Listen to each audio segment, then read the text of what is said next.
Selamat pagi semua. Jumpa lagi dengan saya Dwi Ikmalul Wahyuni. Nah, hari ini kita akan belajar tentang hubungan antar tulang atau yang biasa kita sebut dengan persendian.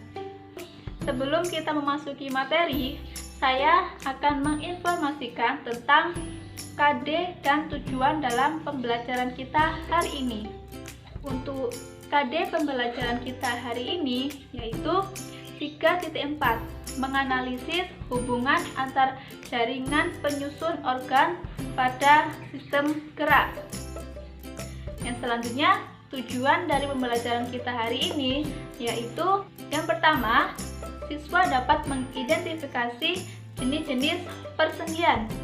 Yang kedua, siswa dapat menganalisis struktur dan fungsi sendi pada manusia. Nah, yang pertama, saya akan menunjukkan peta konsep dalam pembelajaran kita hari ini, yaitu gambar di samping ini merupakan peta konsep dari persendian.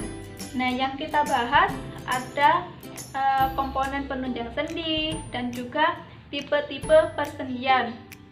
Komponen penunjang sendi itu sendiri terdapat 4 komponen, yaitu ligamen, kapsul sendi, cairan sinovial, dan juga tulang rawan hialin. Sedangkan tipe persendian itu ada sianartrosis, amfiartrosis, dan juga diartrosis. Sekarang kita akan memasuki materi yang pertama tentang pengertian sendi itu sendiri. Hubungan antar tulang itu disebut dengan persendian. Jadi persendian adalah tempat bertemunya antara tulang satu dengan tulang yang lainnya. Dan sela-sela antara tulang satu dengan tulang yang lainnya itulah yang disebut dengan persendian. Pada persendian sendiri itu terdapat cairan pelumas yang disebut dengan cairan sinovial. Jadi yang menyebabkan persendian itu dapat bergerak dengan bebas itu karena ada cairan pelumasnya atau cairan sinovial. Lebih lanjut, mari kita bahas. Yang selanjutnya kita membahas tentang komponen penunjang sendi. Nah, komponen penunjang sendi tadi ada 4, yaitu ligamen, kapsul sendi, cairan sinovial, dan juga tulang rawan hialin. Yang pertama yaitu ligamen. Nah, ligamen merupakan jaringan ikat yang berfungsi untuk mengikat bagian luar ujung tulang untuk membentuk persendian dan juga untuk mencegah berubahnya posisi tulang. Yang kedua ada kapsul sendi. Kapsul sendi merupakan lapisan serabut yang berfungsi melapisi sendi dan menghubungkan dua tulang yang membentuk persendian. Yang ketiga ada cairan sinovial. Cairan sinovial ini atau biasa disebut dengan cairan pelumas. Nah, fungsi dari cairan ini yaitu untuk mempermudah gerakan persendian. Biasanya terdapat pada ujung-ujung tulang. Nah, yang keempat itu ada tulang rawan hialin. Tulang rawan hialin ini biasanya terdapat pada ujung-ujung tulang, fungsi sebagai perlindungan dari benturan yang keras. Di samping ini merupakan gambar komponen dari persendian. Jadi ada ligamen, kapsul sendi, cairan sinovial, dan juga tulang rawan hialin. Nah, yang selanjutnya kita akan membahas tentang tipe-tipe persendian. Tipe-tipe persendian tadi terdiri dari 3, yaitu ada sinartrosis, amfiartrosis, dan juga diartrosis. Pertama kita akan membahas tentang sendi sinartrosis. Nah, sendi sinartrosis sendiri ini merupakan persendian yang tidak dapat digerakkan sama sekali. Hal ini dikarenakan tidak adanya celah. Untuk sendi sinartrosis sendiri itu dibedakan menjadi 2. Ada sinartrosis sinfibrosis dan ada sinartrosis sinkondrosis. Untuk sinartrosis sinfibrosis itu dihubungkan oleh jaringan ikat fibrosa. Biasanya ini terdapat pada tulang tengkorak. Kemudian untuk sinetrosis, sinkondrosis dihubungkan oleh tulang rawan, misalnya antara tulang rusuk dengan tulang dada. Sinetrosis sendiri ini pada umumnya disebut dengan sendi mati. Nah, yang kedua ada amfiartrosis. Amfiartrosis ini merupakan persendian dengan gerakan yang terbatas. Nah, amfiartrosis ini dibedakan menjadi dua. Ada simfisis dan juga syndesmosis. Simfisis merupakan persendian yang dihubungkan oleh tulang rawan yang tipis.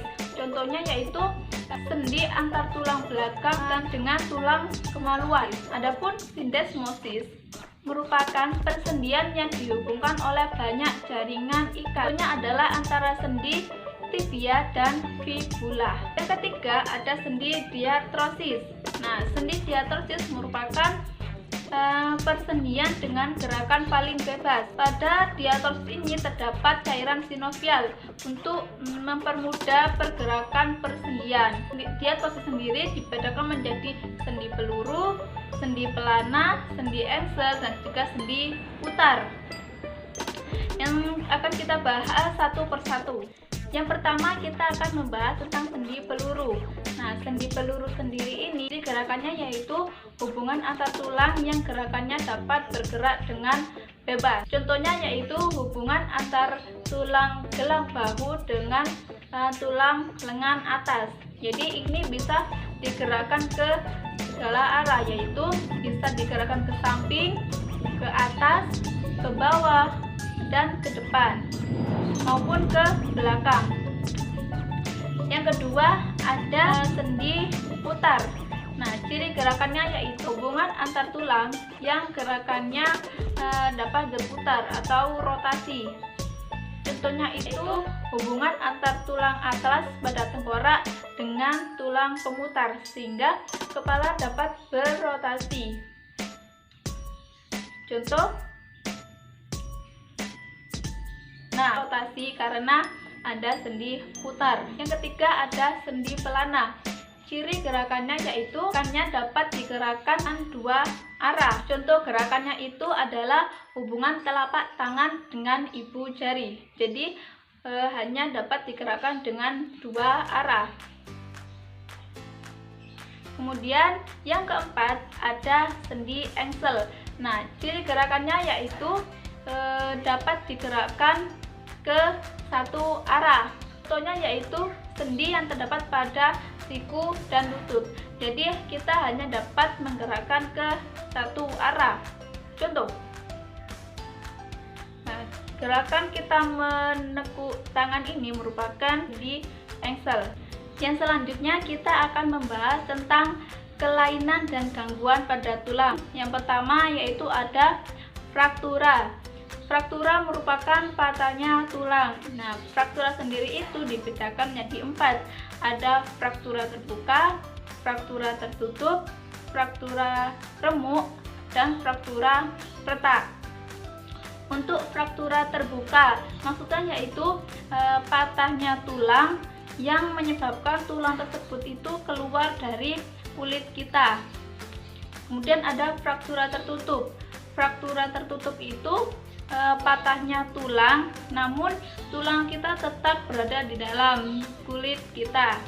Nah, kemudian untuk fraktura remuk itu merupakan tulang kita itu hanya remuk, sedangkan untuk fraktura retak itu juga tulang kita yang di dalam itu patah namun hanya retakan, berupa retakan. Selanjutnya ada gangguan pada tulang belakang. Gangguan pada tulang belakang itu ada skoliosis. Skoliosis merupakan gangguan tulang belakang, yaitu posisi tulang belakang kalian berbentuk seperti huruf S. Kemudian ada lordosis. Nah, lordosis ini jika lumbar melekuk ke arah dalam. Kemudian ada kifosis. Nah, kifosis ini merupakan kelainan tulang belakang kalian diakibatkan karena terlalu sering membungkuk. Gangguan persendian. Nah, gangguan persendian ada artritis, dislokasi, dan juga ankilosis. Nah, artritis merupakan peradangan sendi dengan ciri-ciri bengkak. Kemudian ada dislokasi. Nah, dislokasi ini merupakan pergeseran tulang sehingga menyebabkan berubahnya posisi tulang dan juga dapat disebabkan sobeknya ligamen. Kemudian selanjutnya ada ankilosis, merupakan gangguan yang menyebabkan tulang tidak dapat digerakkan. Yang selanjutnya ada rematik. Rematik sendiri ini merupakan gangguan pada segala alat gerak. Jadi dapat di tulang, otot, ligamen, dan sendi. Selanjutnya ada gerakan yang muncul karena adanya persendian. Yang pertama ada gerakan fleksi dan ekstensi. Contoh fleksi merupakan gerak menekuk, sedangkan ekstensi merupakan gerak meluruskan. Jadi ini contoh adalah gerak fleksi. Yang meluruskan merupakan contoh dari gerak ekstensi. Yang selanjutnya ada gerakan abduksi dan juga adduksi. Nah, contoh dari gerakan adduksi merupakan gerak mendekati tubuh. Adduksi merupakan gerak mendekati tubuh. Contoh, ini merupakan gerak adduksi, sedangkan ini merupakan gerak abduksi, yaitu gerakan menjauhi tubuh. Selanjutnya ada gerakan elevasi dan depresi. Elevasi merupakan gerakan mengangkat, sedangkan depresi merupakan gerakan menurunkan. Contoh elevasi yaitu, nah, kalian mendongak ke atas itu merupakan gerak mengangkat, sedangkan depresi, nah, kalian menundukkan kepala itu merupakan gerakan depresi. Yang selanjutnya ada gerakan supinasi dan pronasi. Nah, contoh gerakan supinasi yaitu gerakan menengadah tangan. Ini merupakan contoh dari gerakan supinasi. Sedangkan pronasi merupakan gerakan menelungkupkan tangan. Gerakan inversi dan eversi. Inversi, in berarti ke dalam. Gerakan memiringkan telapak kaki ke arah dalam. Jadi inversi ke arah dalam. Sedangkan eversi merupakan gerakan memiringkan telapak kaki ke arah luar. Itu merupakan contoh gerakan yang terbentuk akibat adanya persendian. Sekian pembelajaran kita hari ini.